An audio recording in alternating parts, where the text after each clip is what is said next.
Hello everyone, welcome back to my channel. ఈరోజు మన ఛానల్లో మరో సరికొత్త రెసిపీతో అయితే మీ ముందుకు వచ్చేసానండి. చాలా క్విక్గా చేసుకోవచ్చు. ఇంకా టేస్ట్ విషయానికి వస్తే భలే అంటే భలే రుచిగా ఉంటుంది. లంచ్ కానీ లేదంటే డిన్నర్కైనా కర్రీ వేరుగా ఉండే పని లేకుండా ఇలా చేసి చూడండి, చాలా రుచిగా ఉంటుంది. అలాగే మన వీడియోని అయితే స్కిప్ చేయకుండా చూసేయండి. ప్రాసెస్ అనేది స్టార్ట్ చేసుకుందాం. దీనికోసం అయితే ఒక మిక్సింగ్ బౌల్ తీసుకొని 1 కప్పు వరకు మైదా పిండిని తీసుకోండి. అలాగే ఇందులోనే టేస్ట్కి తగ్గ సాల్ట్, 1 పావు స్పూన్ వరకు ఆయిల్ వేసుకొని మొత్తం అంతా బాగా కలిసేంత వరకు ఫస్ట్ కలిపేసుకోండి. నేను ఇక్కడ మైదా పిండి తీసుకున్నాను కదండి, ఇష్టం లేకపోతే గోధుమ పిండిని వేసుకోవచ్చు. పరాటా అనేది మైదా పిండితో చేసుకుంటే టేస్ట్ అయితే బాగుంటుంది, హెల్త్ విషయాన్ని పక్కన పెడితే. నెక్స్ట్ అయితే కనుక ఇలా కొంచెం నీళ్ళని వేసుకొని వీడియోలో చూపించిన విధంగా పిండిని అయితే బాగా కలిపేసుకోవాలి. రెగ్యులర్గా చపాతీ పిండి ఎలా కలిపేసుకుంటామో అదే విధంగా స్మూత్గా వచ్చేంత వరకు కలుపుకోవాలి. వీడియోలో చూపిస్తున్నాను చూడండి, ఈ విధంగా కలిపేసుకొని పక్కన పెట్టేయండి. నెక్స్ట్ అయితే కనుక స్టవ్ వెలిగించి ఒక బాణలి పెట్టుకొని అది వేడైనాక అందులో ఒక 2-3 స్పూన్ల వరకు నూనె వేసుకోండి. నూనె వేడైనాక 1 పావు స్పూన్ చొప్పున ఆవాలు, జీలకర్ర, అలాగే 1 బిర్యానీ ఆకు వేసుకొని అవి చిట్టపట్టలు అయిన తర్వాత ఈలోపే నేను కాలీఫ్లవర్ని అయితే చిన్న ముక్కలుగా కట్ చేసి పెట్టేసుకున్నానండి.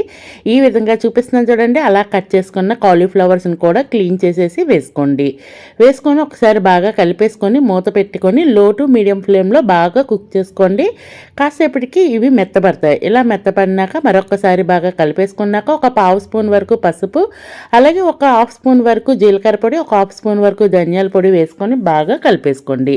కలుపుకొని కొన్ని ఫ్యూ మినిట్స్ అయితే కనుక వీటిని ఫ్రై చేసుకోండి. ఈ మసాలాలన్నీ మంచి ఫ్లేవర్ అనేది వస్తుంది. అలాగే ఇందులో టేస్ట్కి తగ్గ కారాన్ని వేసుకోండి. నేను 1 స్పూన్ వరకు కారాన్ని వేసుకున్నాను. అలాగే టేస్ట్కి తగ్గ సాల్ట్ కూడా వేసుకోండి. వేసుకొని ఇదంతా ఈ పచ్చివాసన పోయేంత వరకు మంచిగా ఫ్రై చేసుకోండి.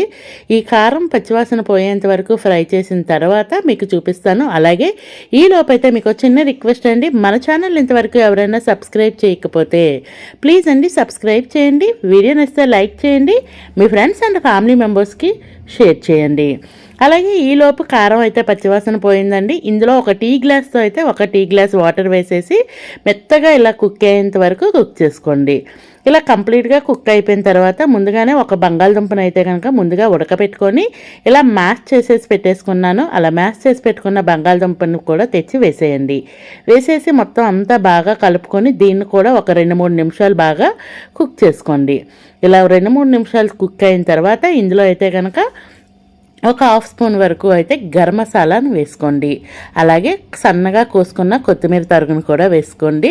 వేసుకొని ఈ రెండింటిని కూడా బాగా కలిపేసుకోండి. కలుపుకొని మొత్తం దగ్గర పడేంత వరకు కుక్ చేసుకోండి ఈ కర్రీని. ఈ కర్రీ ఎంత టేస్టీగా ఉంటే మనకి పరాటా అనేది అంత టేస్టీగా ఉంటుందండి. స్పెషల్గా కర్రీ ఏమీ అవసరం ఉండదు. ఇంకా పరాటాకి ఇలా మొత్తం కంప్లీట్గా కుక్ అయిపోయిన తర్వాత స్టవ్ ఆఫ్ చేసి పక్కన పెట్టేయండి. ఈలోపే మనకి పిండి కూడా బాగా నాని ఉంది. ఇలా నాని ఉన్న పిండి మరొకసారి బాగా కలిపేసుకొని ఇలా బాల్స్లో అయితే మీడియం సైజు ఒక పెద్ద సైజు నిమ్మకాయ సైజు అంత బాల్స్లో అయితే కనుక రెడీ చేసి పెట్టేసుకోండి. నేను తీసుకున్న ఈ పిండికి ఎన్ని అవుతాయో అన్నింటినీ చేసుకున్నాక మళ్ళీ మీకు చూపిస్తాను. అలాగే ఇంకా మన ఛానల్లో మంచి వీడియోస్ ఉన్నాయండి. సింపుల్గా అయిపోయే స్నాక్ రెసిపీస్ ఉన్నాయి. మీకు టైం కుదిరితే వాటిని కూడా చూడటానికి ట్రై చేయండి. నెక్స్ట్ ఇందులో నుంచి ఒక బాల్ని తీసుకొని కాస్తంత పొడిపిండిని జల్లుకుంటూ నేను వీడియోలో చూపించిన విధంగా చపాతీ అనేది చపాతీ కర్రతో రోల్ చేసుకోండి. మరీ మందంగా ఉండకూడదు, అలాని మరీ పల్చగా ఉండకూడదండి. కాస్తంత మరి మందంగా పల్చగా చేశారు అంటే స్టఫింగ్ అనేది బయటకు వచ్చేస్తుంది. మందంగా చేస్తే ఏంటంటే పైన పరాటా కోటింగ్ ఎక్కువైపోద్ది, లోన స్టఫింగ్ అనేది తక్కువైపోద్ది. ఇలా మీడియంగా రోల్ చేసుకున్న తర్వాత పైనుంచి 1 హాఫ్ స్పూన్ వరకు అయితే ఆయిల్ వేసుకోండి. 1 పావు స్పూన్ సరిపోతుంది. ఆయిల్ మొత్తం చపాతీ అంతా ఇలా స్ప్రెడ్ చేసేయండి. స్ప్రెడ్ చేసేసినాక ముందుగా రెడీ చేసి పెట్టుకున్నాం కదా ఈ కర్రీని అయితే కనుక ఒక ఉండలా చేసుకొని ఒక టిక్కీలా చేసుకొని మిడిల్లో పెట్టేయండి. నేను వీడియోలో చూపిస్తున్నాను చూడండి, ఈ విధంగా మిడిల్లో పెట్టేసినాక ఏదైనా పిజ్జా కట్టర్ ఉంటే పిజ్జా కట్టర్, లేదంటే చాక్తోనైనా ఈ విధంగా నేను వీడియోలో చూపించిన విధంగా కట్ చేసుకోండి. ఒక పిజ్జా కట్ చేసేటట్టు కట్ చేసుకోండి. కట్ చేసేసిన తర్వాత నేను చూపిస్తున్నాను చూడండి వీడియోలో, ఈ విధంగా ఫోల్డ్ చేసేసుకోండి. ఇలానే చేయాలా అంటే ఇలానే చేయాల్సిన అవసరం లేదండి, మీకు నచ్చిన షేప్లో చేయొచ్చు. ఇలా చేసుకుంటే ఏంటంటే పొరలుగా బాగుంటుంది, స్టఫింగ్ కూడా బయటకు రాకుండా ఉంటుంది. ఇలా మొత్తం అంతా క్లోజ్ చేసేసిన తర్వాత ఇలా రివర్స్లో క్లోజ్ చేసుకోండి. క్లోజ్ చేసుకొని మళ్ళీ దీనిని కూడా పొడిపిండి జల్లుకుంటూ చపాతీని అయితే రోల్ చేసుకోండి. కాకపోతే స్టఫింగ్ పెట్టాం కాబట్టి పల్చగా అయితే రాదండి, కాస్తంత మందంగానే ఉంటుంది. అలా మందంగా ఉన్నా కానీ కుక్ చేసిన తర్వాత అటు ఇటు కాల్చుకున్న తర్వాత భలే రుచిగా ఉంటుంది. అసలు ఈ స్టఫింగ్తో అయితే సూపర్ టేస్ట్ అండి. నైట్ డిన్నర్కైనా లేదంటే లంచ్ బాక్స్కైనా చాలా చాలా బాగుంటుంది. మీరైతే ఒకసారి ట్రై చేయండి.